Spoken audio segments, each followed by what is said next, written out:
Hello, and welcome to my podcast, Growing Forward Together. My name is Kanita Scripsma, and I am the founder and CEO of SEMA Global Consulting and an international speaker and author. We are an organization that is passionate about promoting inclusion through group workshops, leadership development, and transformational coaching for individuals who want to grow forward in healthy ways. For more information on what we do at SGC, please visit our website at www.semaglobalconsulting.com and drop me a note at the contact page. Who knows, our conversation might have you end up on our podcast for an interview. And while you are there, you will have the opportunity to subscribe to my blog as well. And I typically do them on a weekly basis, and so you'll be able to be updated and encouraged, empowered, and equipped, hopefully.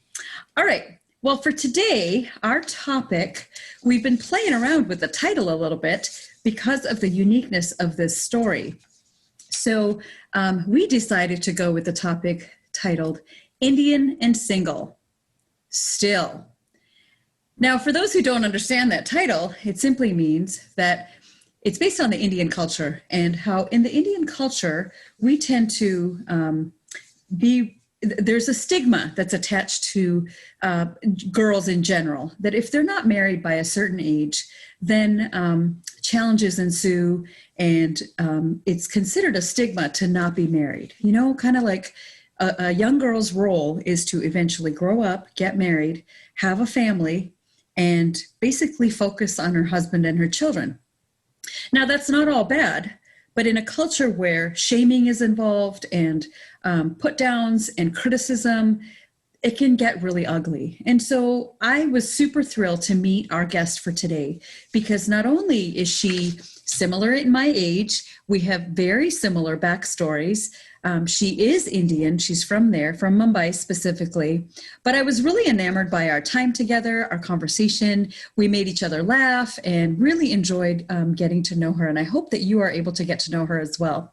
Please welcome my friend and colleague in the industry, if you will, Krupa Shinde Covert. She is a senior corporate relations officer at MAPS International. And for those of you who don't know what MAP stands for, it's the Medical Assistance Program, and it's an international company. She has worked with pharmaceutical companies in the US and in a variety of different countries. She grew up and was educated in India. And for the joke side, we are only a month apart in age. She's older, right? She has extensive knowledge and experience with HIV and AIDS education for girls and women to over 30 slum communities in India, specifically in Mumbai. And she also has her master's degree that she received from the Mumbai University. So all that said, this topic is really close to her heart. It's part of her story. It's a very core part of her story. And I was really thrilled to hear how she was living into her story as an Indian woman who didn't get married till into her 40s. So I was very intrigued to find out, how did she do it? What were the implications? What was impacting her story? And the reason I wanted to do this is because of all the young women in my life who I have mentored and continue to meet, young Indian women who really struggle with their singleness. And so if you are someone who struggles with singleness, this podcast is for you. And we thank you for joining us. So welcome, Krupa.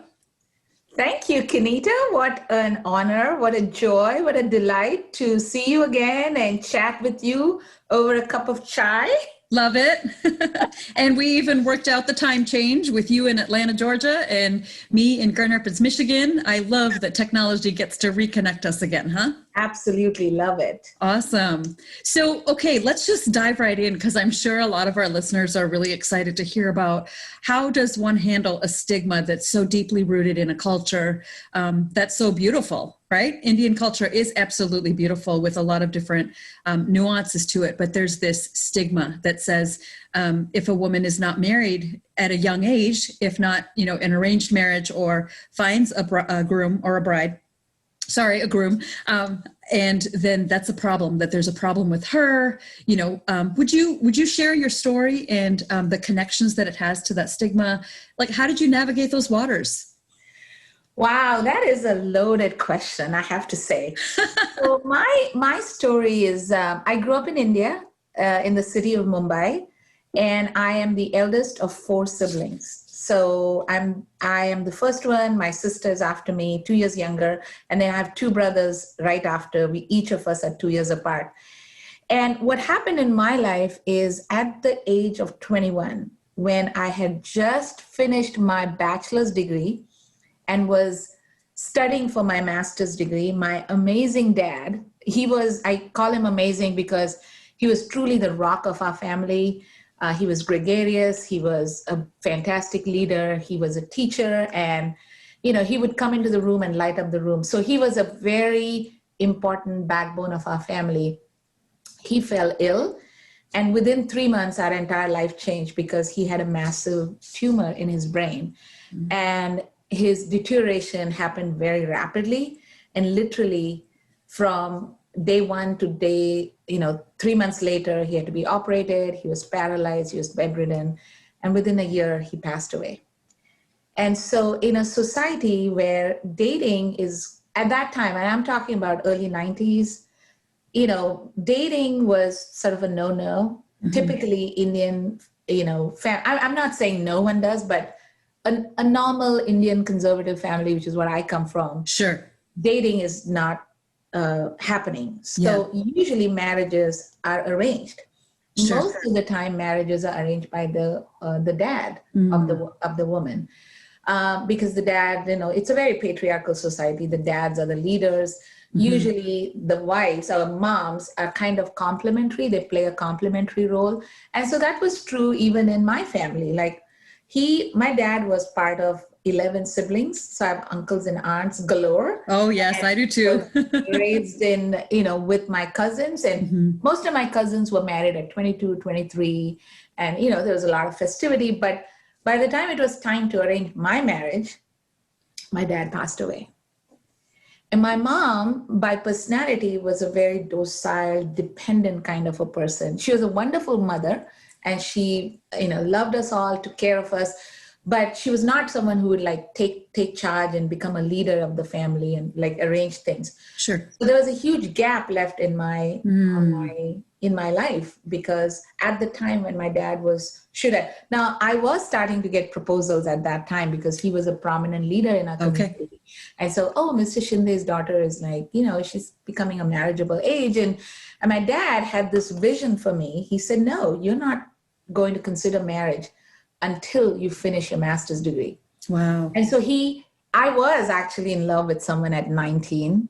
Can I interrupt you for 1 second? Sure. I'm just really admiring the part of the story about your dad, because all I keep hearing is that he's actually an ally. He was a real strong ally for you, right? He was, absolutely. And I think you've carried so many of those lessons into your life. And so in essence, he already prepared you and arranged for you to be married someday.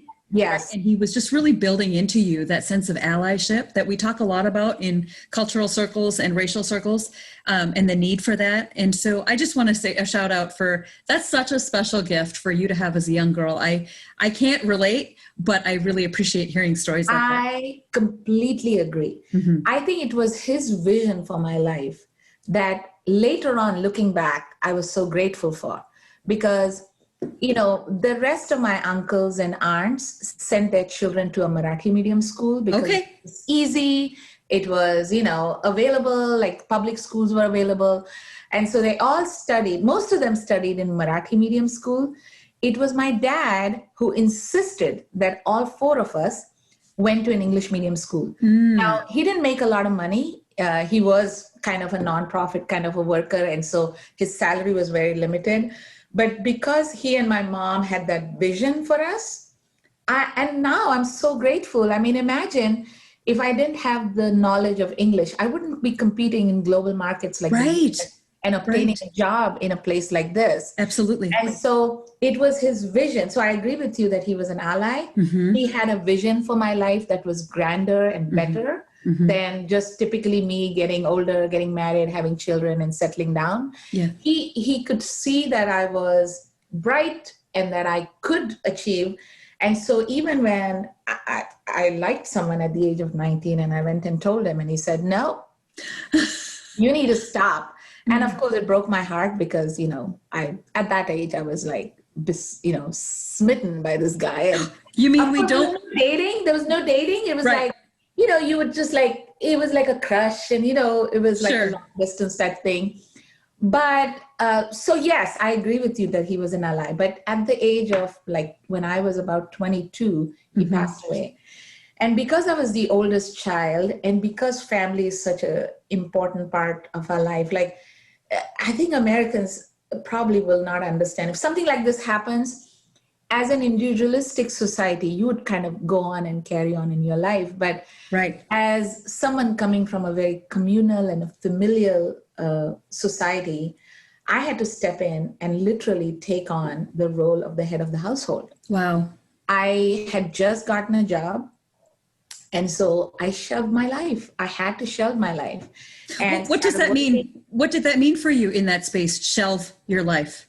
Well, typically at 22, you're like trying to look good and, trying to prepare yourself to get married. And Sure. people are coming and, in Marathi, there's like Mulgi De Karekram, Mulgi Pahanacha Karekram. So I couldn't enjoy none of that because I had to work full time. In fact, the job I had required me to sometimes work 12-hour, 14-hour days. Wow. Come home, make sure my salary was sufficient to pay the bills, make sure my rest of my siblings were going to school and college. By then, my 2-year younger sister, Arpana, was already in college. And so she finished her BSc, making sure she completes, because, education is a huge deal in India. Absolutely. It's so competitive. Yeah. If you have a degree, if you're not educated, you don't really have a future. So there starts again that point where you actually handed that vision to your sister, right? Your dad poured it into you. It came from my parents. Like, absolutely. It's a requirement that all of our siblings had to at least get undergrad degree. Okay. Like in a bachelor's degree in India is like an undergrad. Yeah. You can get a graduate degree. Okay. And master's is called postgraduate degree. Postgraduate. Basically, it's a language issue. But so, here I am, 22 and a half, and, having to take on the responsibility to run the household. And so time went by, and I think my pastor and some uncles and aunts tried arranging my marriage. Okay. By this time, I was well educated. Ah. I was pretty independent. Okay. And, the fact that my dad's shelter was not over my head, I had become like fierce and assertive. Oh, yeah. That's a no-no in Indian culture. Oh, tell me about it. I'm in line with you, sweetie. It's like, yes. I think men in those days loved like this demure, right, subservient, quiet, coy girls. Yeah. I was far from it. Me too. I was like on the front line trying to fend for myself and my siblings and my mom. And so I was like, oh, she's too independent. She's too aggressive. She's too assertive.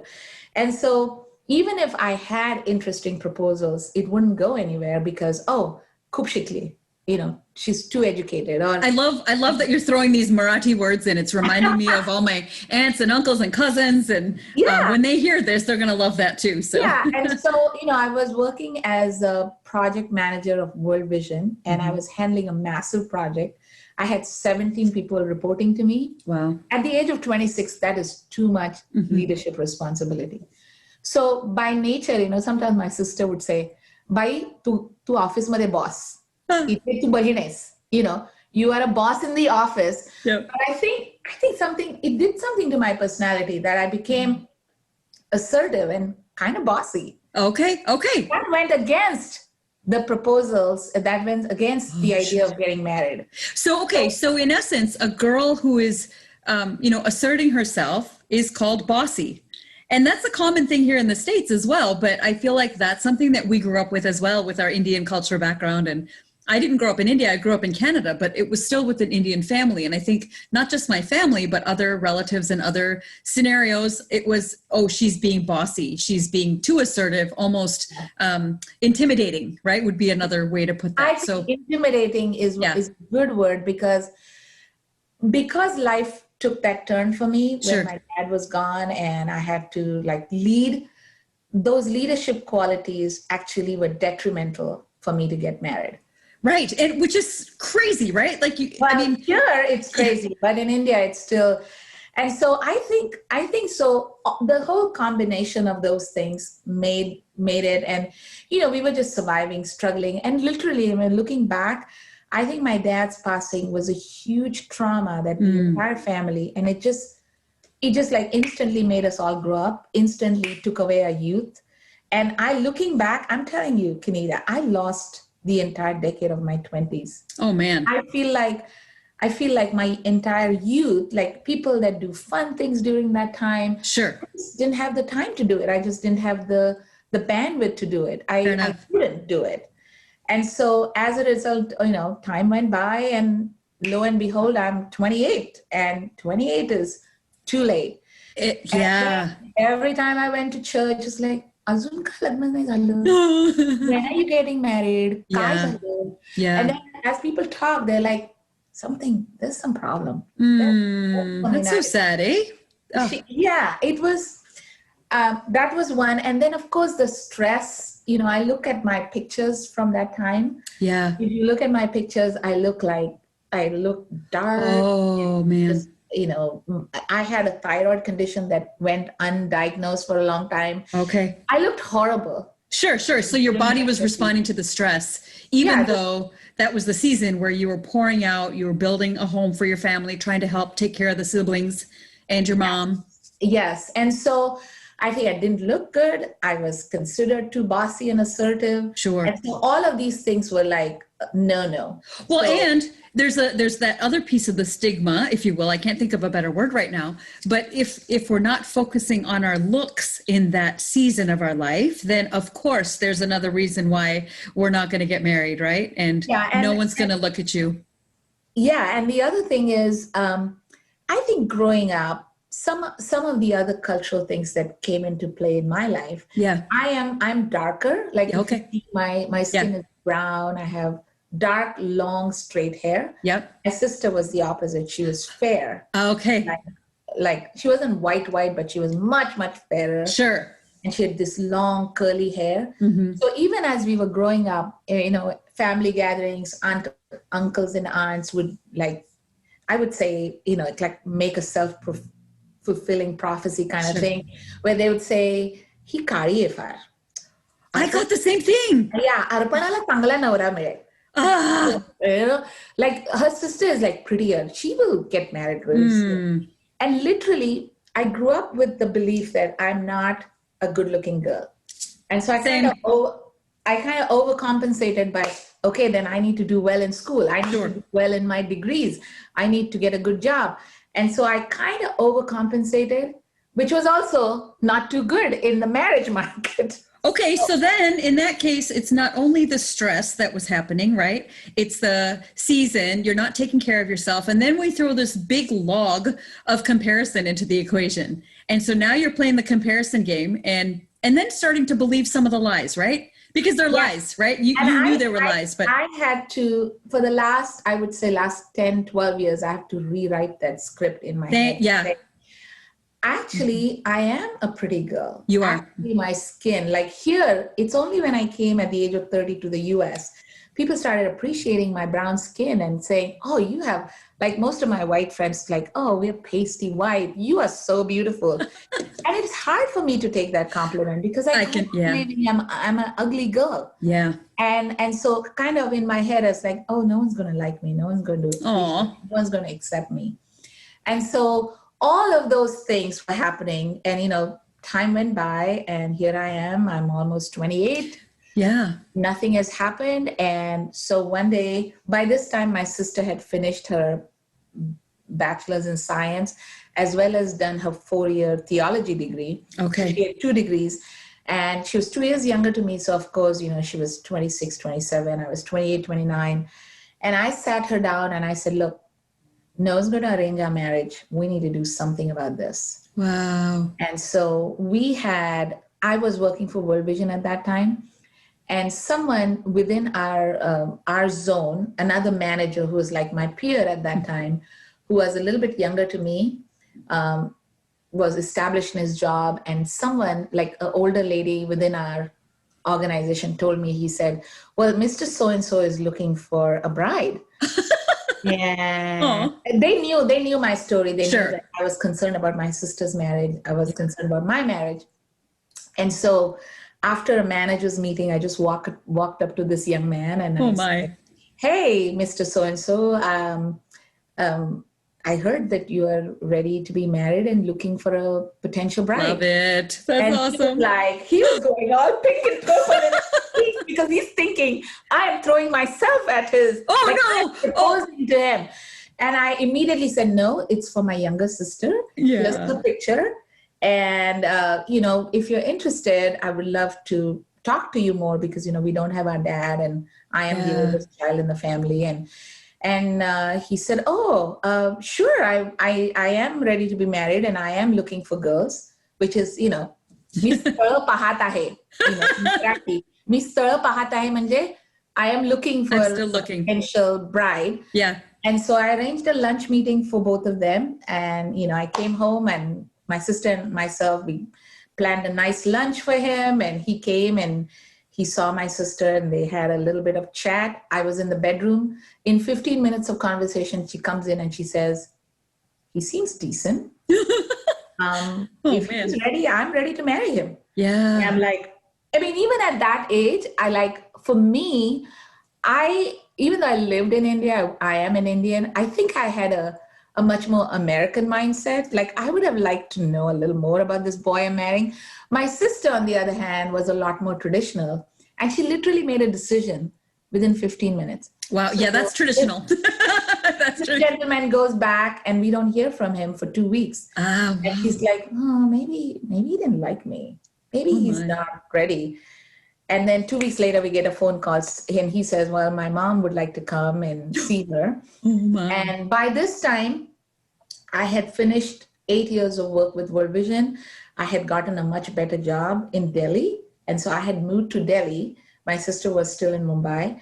And they come, the entire family comes, and they bring, the shagun, which is like a little ornament, an engagement ornament, and all the traditions. And within 15 days, her marriage is arranged. Wow. And that's within amazing. 3 months, the wedding date is decided. And so I had a little bit of savings from my World Vision work, which I gave to her. And I said, you're alone. I'm in Delhi. You need to arrange all the details. So poor thing, she arranged like typically your parents arrange all this in India. Right. Brides don't do. No, and if I could just, I'm what's coming to my mind in that space, I don't mean to interrupt again. The culture in and of itself is very paternalistic, right? So it's the father who's in charge. Well, he hands the baton to you as the firstborn, because in our culture, firstborns matter more than the rest of the kids. And I think if the story is correct, that sometimes it has to be the firstborn has to get married first before the other siblings can. And so there's that pressure, right? I'm hearing. That was the hardest thing because the jabs that I got saying, Lahanitsa lagna adi, like, the younger one is getting married first. Yeah. And I'm like, look, she found a man, she likes him, at least let's one of us get married. Right.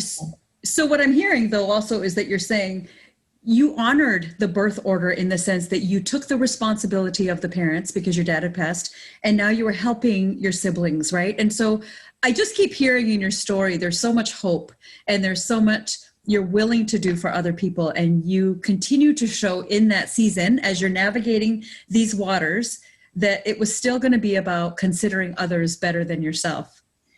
Yeah, thank you for saying that. I imagine that was hard, but I appreciate that. I am looking back, you're right. But, I didn't even have time to think about this. Fair enough. Yep. I just was, I need to get through this day. I need to get this task done. I need to move on. But when I was arranging her marriage, I was also thinking about myself. So I put myself on a matrimonial site. I did get a few proposals. Okay. In fact, someone from the US approached me. And I started like an email relationship, an email every day. Sure. And, but it was really hard to stand in her wedding as the older sister, single, and, younger sister getting married. It was hard. So how did you handle that? How did you, like, in that moment, how were you? I was just like, I was like, God, give me the grace. God, give me Okay. the grace. God. Okay. And of course, I had a very deep relationship with the Lord even Sure. then. And I was like, as I do good, God will do good to me. As I do good, God will do good to me. And I think it was hard. I mean, if you look at my pictures in her wedding, I look like, I look, first of all, I look pretty heavy. Okay. And the stress on my face. Sure. And, you know, she looks this petite, beautiful, like, bride. You know, of course, she's the bride and Yeah. glowing. And I was very happy that she did get a great guy, and they have been married for the last, I don't know, 20 years. Oh, praise God. That's awesome. 3 beautiful children. Mm-hmm. Her oldest daughter is now in 12th grade. Okay. And, you know, they live in Nagpur. And but, you know, she was okay with doing the whole traditional arrangement. Absolutely. Absolutely. And so, yeah, what I'm hearing you say, though, in that, it's like, as much as it is cultural, it's still important to consider the individual, right? And so your story didn't quite go the way it did, but your sisters did, right? According to culture. So again, you're able to, it sounds like, in hindsight's 2020, but it sounds like you were navigating those waters as best as you knew how. And then, you know, looking back, it's like you can celebrate it now. Yes. And so when she got married, I had a much better job in Delhi. Okay. And this gentleman who actually lived in Baltimore, he said, I'd like to come and see you. And so he flew. He was an American. He was an African-American man from Baltimore, interested. So my mom met him. He was from the same religious background. And so we said, well, it seems like a good idea. And so my mom's like, look, if he is good and you think you can have a good partnership, you should move forward. And so I declared to everyone that, oh, I'm getting married. I'm going to go. So he says, why don't you come visit the US, see how you feel, meet my family. It's still, I mean, it wasn't like, it was like a long distance email. Oh, sure. We didn't really spend a lot of time together. Okay. I won't even call it like a dating relationship where there's a lot of like give and take. So I was happy because I was happy to get out of India. By this time, I was almost like 29 and a half. And everyone was constantly asking, when are you getting married? When are you getting married? And, you know, the honor of someone being married is very different from someone who's like a spinster and for a long time. It's like, that kind of breaks my heart, you know, because it down on you. Yeah. And yet really look down on you. They're living their story and it's happening the way it's supposed to happen. And yet, you know, they're journeying through that, and every story is completely different. But yeah, to look down on someone because of their marital status is really disappointing.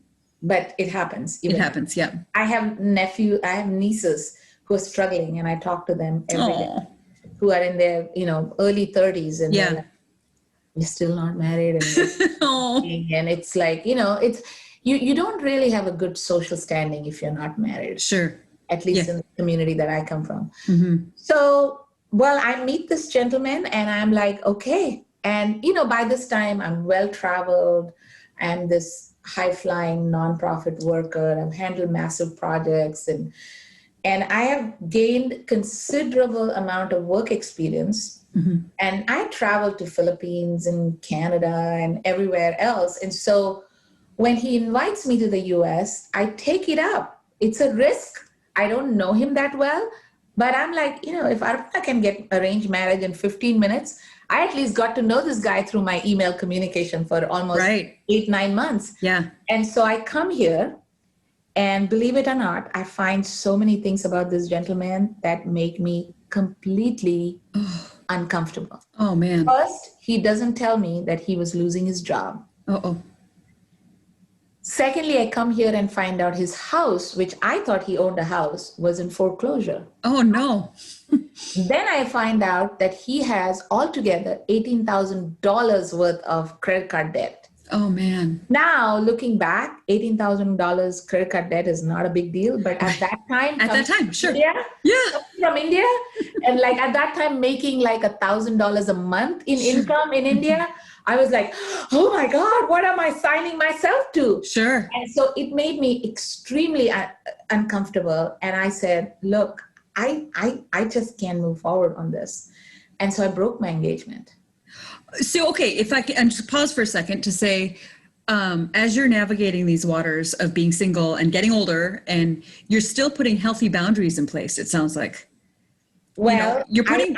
I think, yes, you're right. Because a lot of my friends at that time said, just go for it. Go for it. You've got there. You can navigate. Just go for it. Like do something, maybe you can divorce him later. Oh gosh. No. Yeah, because that's not cool in Indian culture either. Right? Because they were like, wait, you're in America. You just left. You just got this ticket, this lottery to go to America. But you're right. I did have good boundaries, and I'm grateful to God for giving me the wisdom to practice those boundaries. Yeah. This guy was a good guy. I mean, he was a believer. Sure. He went to church. He was respectful. He was a nice looking guy. He had good personality. But I think, I don't know, somehow he was just messed up money wise. Right. And I think what I'm saying by boundaries is that you knew what you wanted to say yes to and what you wanted to say no to. So in some ways, even though the time was going by, it was shaping your story about how do you want to be married someday, maybe, or how don't you want to be married someday, maybe, with the maybe being really big because you really were in that space of not a lot of good prospects. I think that I again owe it to my dad for being that independent, assertive spirit in me. And of course, work experience and travel. And I had been exposed to other women that were leaders. And, I'd learned a lot from all of those mentors that I had in my life to learn to say, I am the sculptor of my own life. In Marathi, there's a saying, "मीच माझ्या आयुष्याची शिल्पकार." I am the sculptor of my own life. I shape my life. Okay. And so I broke the engagement, Kenita. But at that point, I had 3 months, in the first 2 weeks after I learned all this, I just decided to not move forward. And interestingly, and again, this is God's hand of grace on my life, I met an amazing doctor lady in Maryland. Okay. She was a Marathi speaking doctor lady, and she had 2 young kids. One was 5 and one was 2. And she had just lost her babysitter. Oh. And this guy that I was engaged to first took me to a refugee, it was like a nonprofit that did helping new immigrants, acclimatize to the new society. Yeah. And I had gone there just for one visit, and I saw her ad on the notice board. Okay. Doctor, so I don't want to take her name. No, that's fine. But it was a Maharashtrian surname. And I'm interesting. Babysitter. So I pulled her phone number. I called her. And of course, I spoke excellent English because I was a very educated Indian woman. And right. She said, well, your name sounds Marathi. And I started speaking to her in Marathi. And she was so thrilled to find me. And she said, I just lost my babysitter. I have a very, very heavy workload. And I would love for you to come and stay with me and take care of my kids until you figure out what you're going to do. Wow, what provision. And a bonus and a complete parachute that God gave me. No kidding. In the middle of everything that was going topsy-turvy. Because think about it. I was single for a long time. And then I made this big announcement to the rest of my family that I'm going to the US to get married. And everybody's cheering and happy. Right. They all came to the airport. You know how in India. Yeah, I've seen that happen. 20 people come to say goodbye to you. And now my engagement is broken. So I'm back to my single status. And all those comments, right, that are opposite to that now. She took such a risk and she went and she didn't get married. And what's wrong with her? Something's wrong with her. She's inadequate. Something, all that. Oh, I just couldn't. But the fact that this doctor lady in Maryland invited me, not only did she invite me, she actually said, I'll give you a little pocket money and I will feed you and house you until you figure out. I had 3 months on my visa at that time because I came on a fiance visa. Oh, yeah. But I knew that within 3 months I had to go back because I didn't get married. Okay. And so I started living with her, taking care of her kids and, cooking and cleaning, all this while figuring out what am I going to do? And I was praying. I said, God, I don't want to go back to India. I'm happy to go to Sri Lanka. I'm happy to go to Nepal. I'm happy because I was a nonprofit worker. I could be based anywhere as a project manager and run a project. Sure. And so sitting in this doctor lady's house, she had a beautiful 5-bedroom house. She gave me a room. I had a comfortable independent space. And she said, use my computer. And I started doing a systematic search on who in the market was looking for someone with my skill set. Oh, interesting. I identified my 5 core skills, and I started looking at who was ready to hire this and pay money.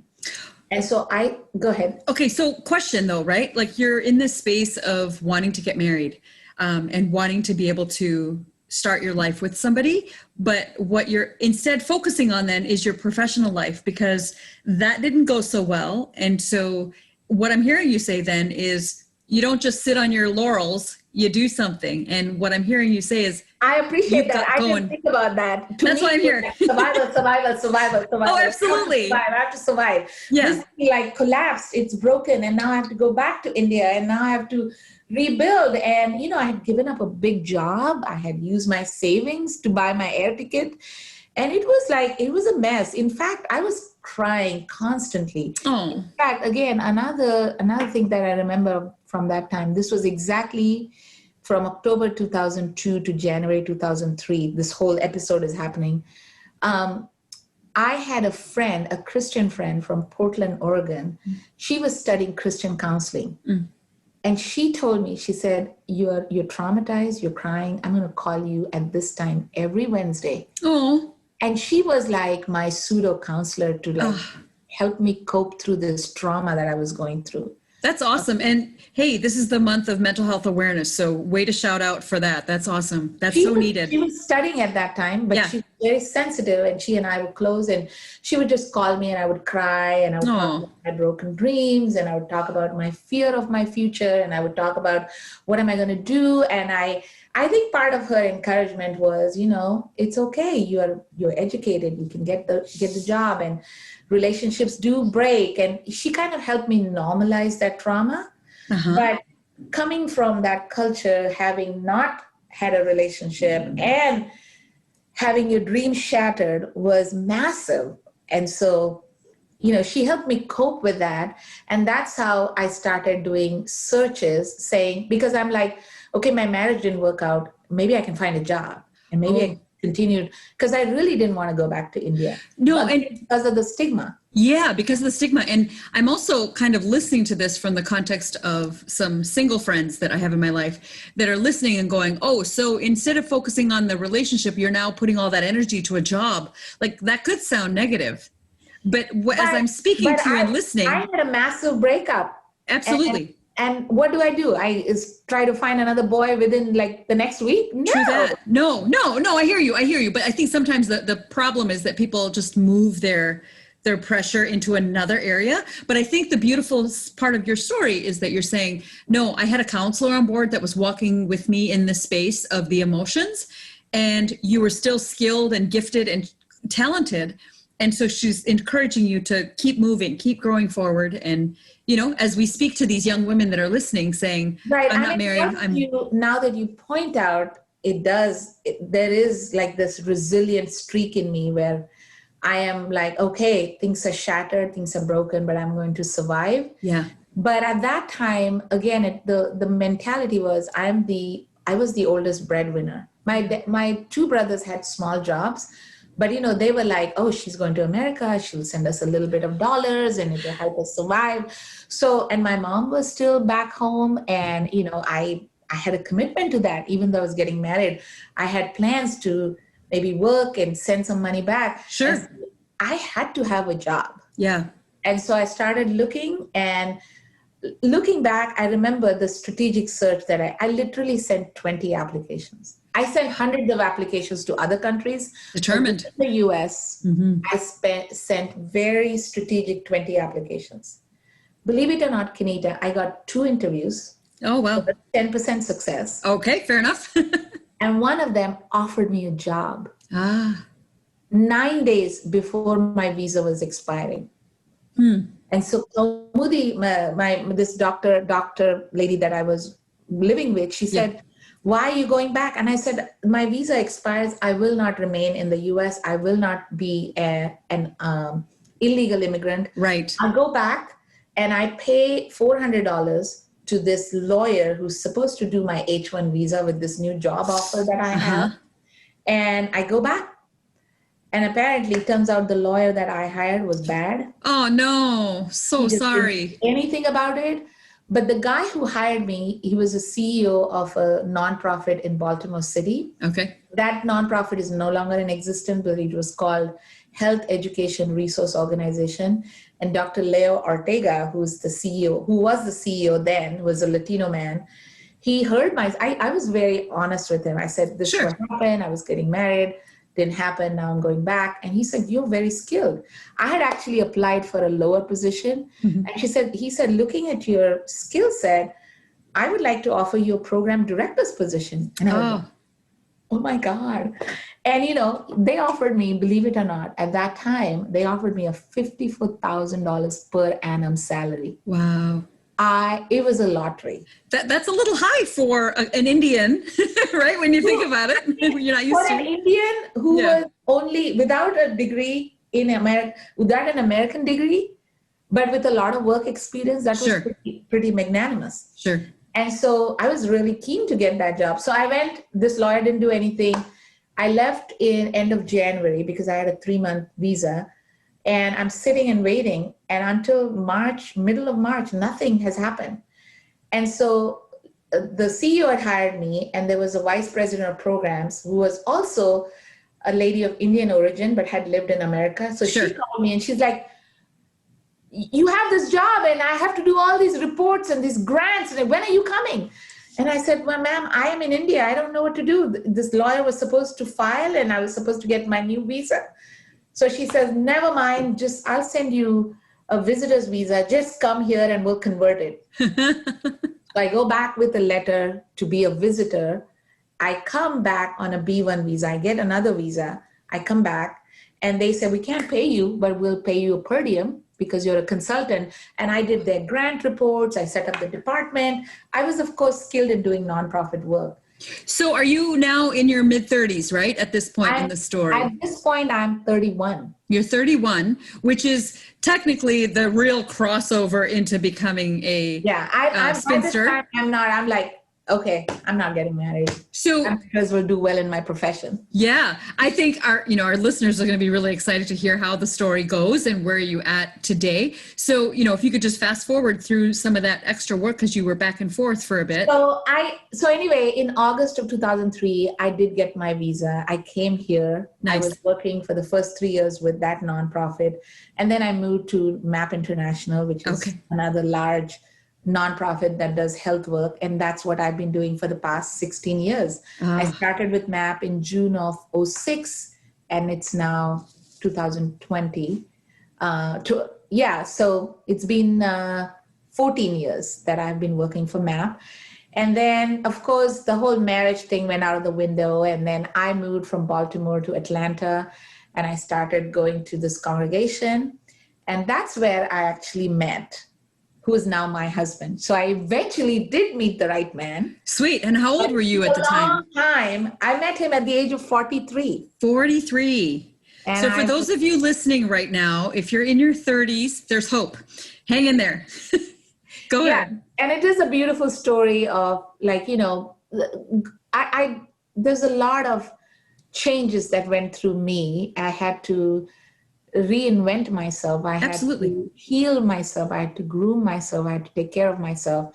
And I had a lot of friends that walked along with me. But, I had given up hope completely. And then just when I had surrendered. So is it fair to say that as you journey forward and you're doing all the personal work, that it really is about the surrender? It's about the letting go? Because, I've said that often about different things in my story with friends and different people. And I usually get an eye roll, right? It's like, oh, really? Like, I can't surrender. So can you talk about that at all? What does that mean to you? What does it mean to surrender? I think at the age of 41, 42, I met this amazing friend of mine in Atlanta.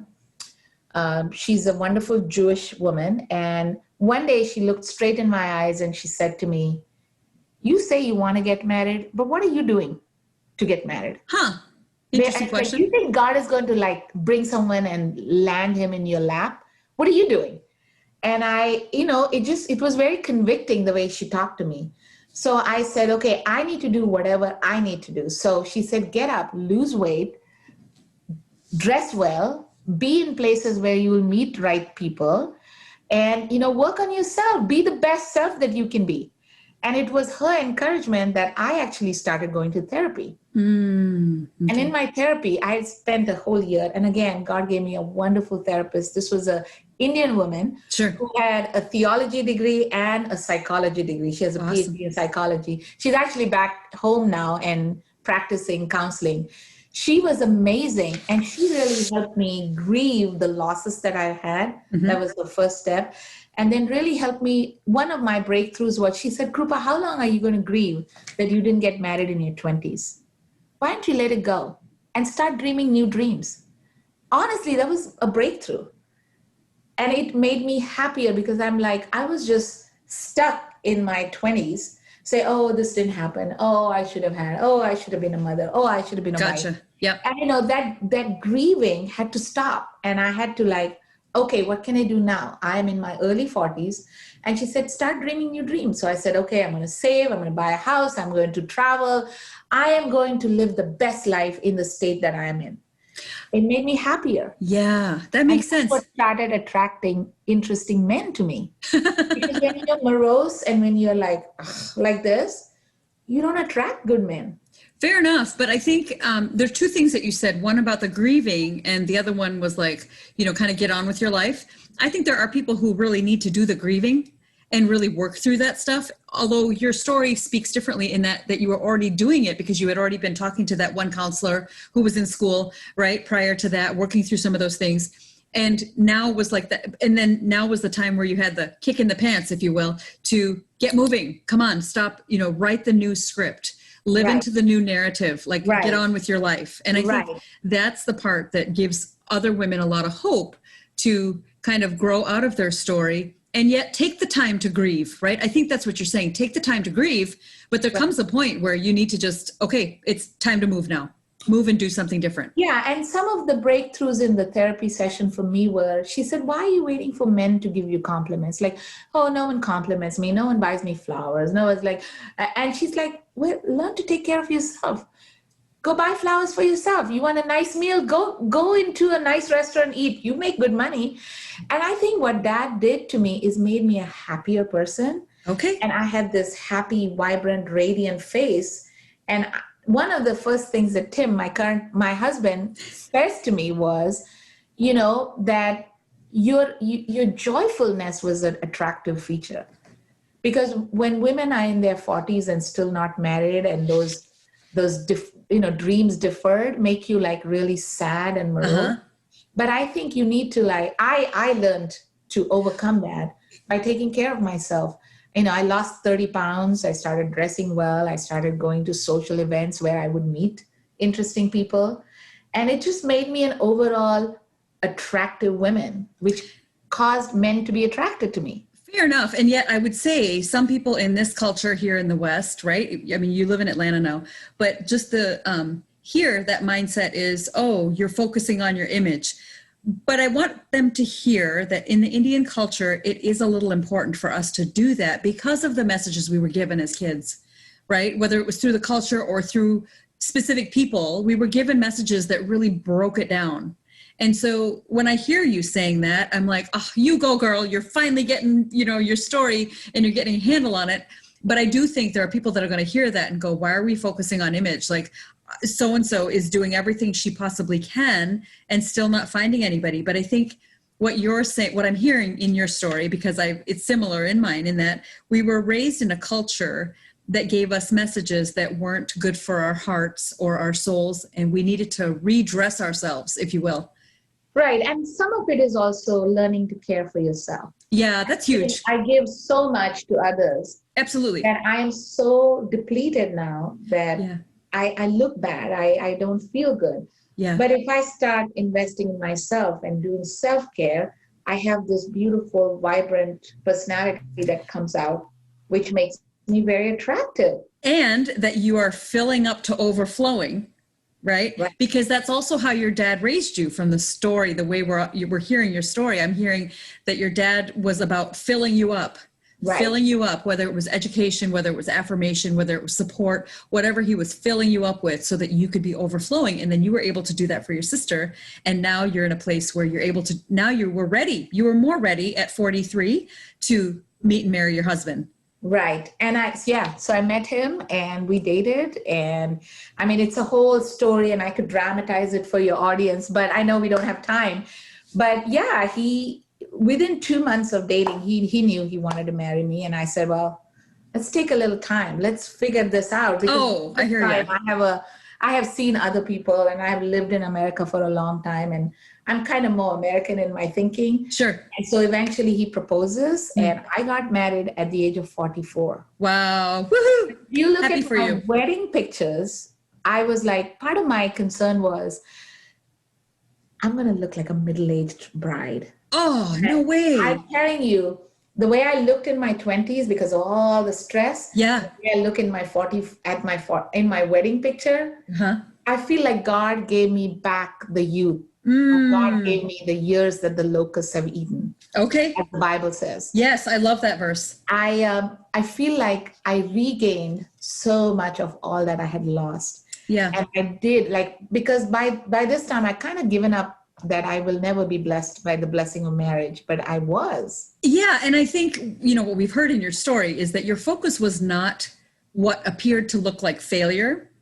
Your focus or the stigma, your focus was on, pouring out, doing for others, growing in your faith and taking care of yourself, being intentional, right? I think those are some of the lessons that you're passing on to the younger women that are listening, or even any women that are listening that are interested in being married and aren't, and what their struggle is. And I think it's fair to say, we should have probably said this from the get-go, that marriage is not the arrival point.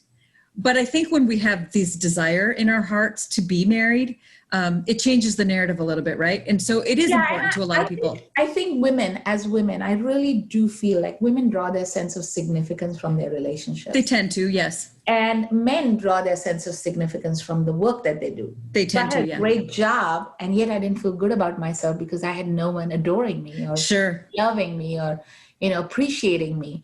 And so my sense of significance was not coming from that affirmation that, absolutely, I'm desired, because I think that's like a God-given yearning in a woman's soul. Sure. That's what I believe. And I think it made me a happier person. I was happy. I mean, I'm not saying I wasn't happy as a single woman. Right. It was a different part of your story anyways. Right. And, Tim and we've been married for 6 years. And I have to tell you, so we got married in October of 2014. And I took him to India. Oh, wow. Now I had to introduce. I'm right. So we went to India and we had 3 different receptions in India. The first one was in Mumbai. Okay. We hosted. We had 100 people, people that I went to school, college with, some of my cousins. And it was beautiful. I shared my story. And it was like coming a full circle. Sure. People just rejoiced and he was so happy. It was like the story of Naomi coming back to Ruth, kind of.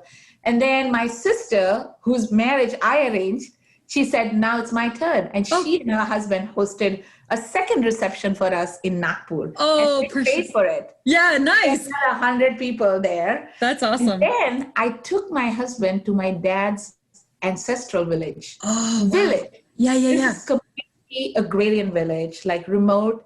And so the villagers, my family is large, and my oldest sister-in-law arranged this big barat for us. We had a ox-drawn cart, and we had flowers. Wow. And me and my husband was, given a feta, like a headgear. Head covering. I had a sari and garlands, and we were paraded through the village. Oh, my word. And my husband is white, Michigan white boy, with that dark Indian turban. Right. And he's just doing this. And too funny. It was an experience for him. He's like, I have never been welcomed this warmly, ever. Well, welcome to the hot climate culture right there. That's awesome. And it was amazing. And one thing I noticed, that people started looking at me differently. There was a lot of respect. Sure. She's married. She has arrived.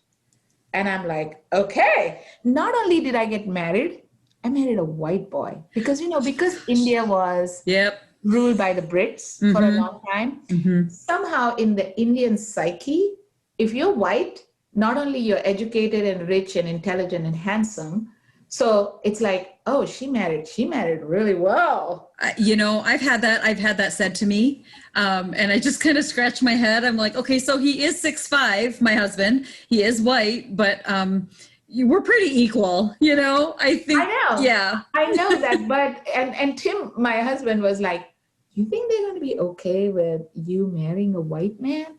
Yeah. And I said, honey, don't worry about it. In fact, you're going to be a celebrity. And that's going to have to be for another podcast, I think, of interracial marriages and how do you roll? Because I think we could have a lot of stories to share. I know our time is up. And that's okay.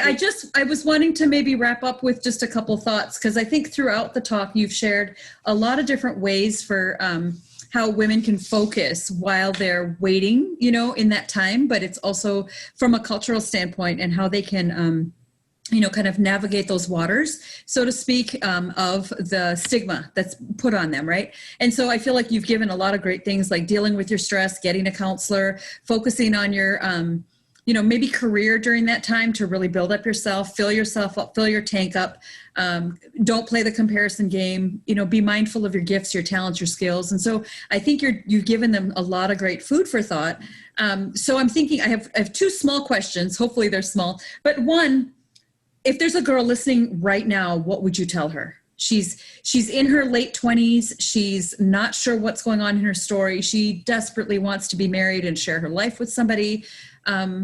What should she do? What would you tell her right now, today in 2020? Well, I'm going to say that she is inherently worthy as of now, even in her status, because she has all that she needs to be happy. I think we need to stop living by other people's definition. And the whole, if you're married, you're perfect, is other people's definition. Right. Some of us are not called to be married. Absolutely. We're happier as single women. Some of us, there's a lot of joy in being single because the independence you have, the freedoms you have, the autonomy you have on your life and what you do. And, as a single woman, I could come in and travel whenever I wanted to and do all kinds of things. So yes, there is a yearning to be married, but learn to be okay with the state that you are in. And also, like you said, find other ways to be happy. Invest in hobbies, invest in an extracurricular activity, socialize, take care of yourself. Why do you need a man to give you a compliment? Give the compliment to yourself. Look in the mirror and say, you are beautiful, you're stunning, you're awesome. And when you start affirming yourself, you're really going to start believe it. And as a result, you're going to be attractive to the men that you're trying to attract. And, why do you need a man to give you flowers? Buy flowers for yourself. Yeah. Do you think some of that was your love for your dad? Like your dad really loved on you and doted on you and you missed that and you expected that? Do you think that was part of your story? Because, yes, we all need affirmation, but God has given us, I had great friends who lifted me up. And if I had a down day and I was depressed, I would just call a couple of friends, make some Indian food, and we would have a great party. And I think if women that are single can learn to live happily as a single person, they will be happy, because it's not marriage that is a switch where you and you become happy. If you're unhappy as a single person, you will be unhappy in your marriage. If you're happy as a single person, you're going to be happier. Maybe. Right? No, I'm kidding. Our husbands aren't here. That's okay. And be wise who you socialize, because sometimes our neediness can draw other people that are good word, suck us out. And I made mistakes like that. And, I had to learn to put those boundaries and say, well, this guy is really out to get me or take advantage of my money or whatever. Yeah. So be wise, be discerning. And that's awesome. It's okay to be single. Yeah. So any regrets? I know that's kind of a loaded question, but I do, because I didn't get married at the right age. Okay. I missed out on being a mom. It was too late, and it was I felt too risky to try to have a baby of my own. Sure. And that is part of my regret that I don't have a child, my own child. But Sure. I feel so good that by marriage, I inherited 2 boys. Because Yeah. Okay. my husband had 2 boys from his previous marriage. Yeah. And I may not have birthed them, but they are my boys. They're my sons. They're grown. And we have a great relationship. And, I will soon have some grandchildren. There you go. And it may not be my own blood, my own womb, but I feel like in some ways I got all that I desired. Sure. I'm grateful for that. Yeah, that's great. And, I think to add to that as well, your work with the HIV communities with experience of A scholarship fund. Sorry about that.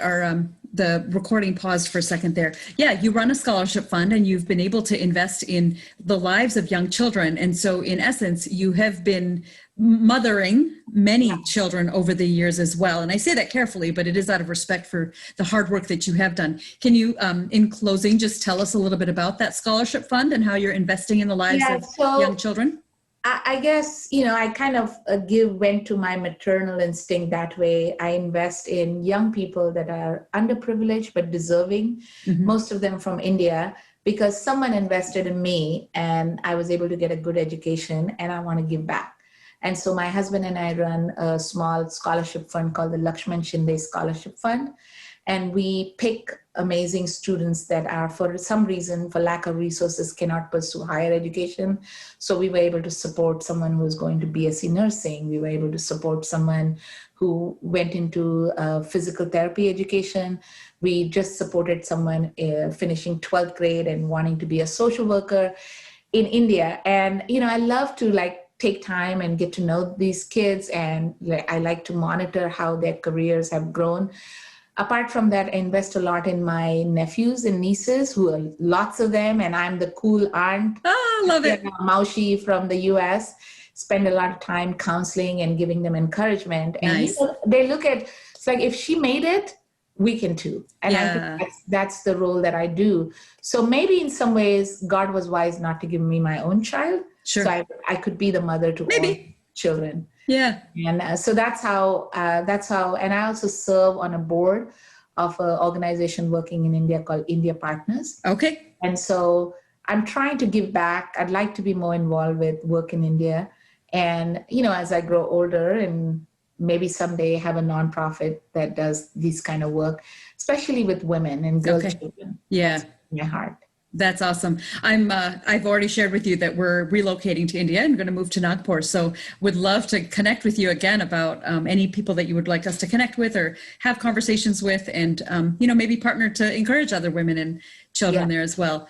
But once again, you have left us with a fabulous note of hope and encouraging young women to hear your story. And because you've made it, there's hope that other girls will. And even if they don't, you've given them some great nuggets to chew on in the process.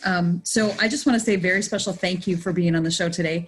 And I really appreciate your time and your sharing and your story, especially. And all the... I appreciate the opportunity to share. And I really hope that my story brings inspiration and hope to other young women. Absolutely. Now, those the information for the scholarship, you'll send me all the links and make sure that they're on the I'll put them on the blog for anybody that wants to support. I don't have a website for it, but I will send you my email as well as my Facebook connection. That'd be great. If people want to reach out and know more about it, I'm happy to share. Okay. And maybe some more information about the scholarship fund so people can, kind of tap into that and somehow support whoever's listening and is inspired with this work. Could be a way that they start to give and then grow forward in their story as well. Yeah. American peoples go a long way in India. I agree. Absolutely. Thank you so much, Kanita. Hey, thank you. Day. You too. Thank you. Thank you for listening today. We were so inspired and so encouraged by our time with Krupa. I hope you enjoyed it, and here's to growing forward together.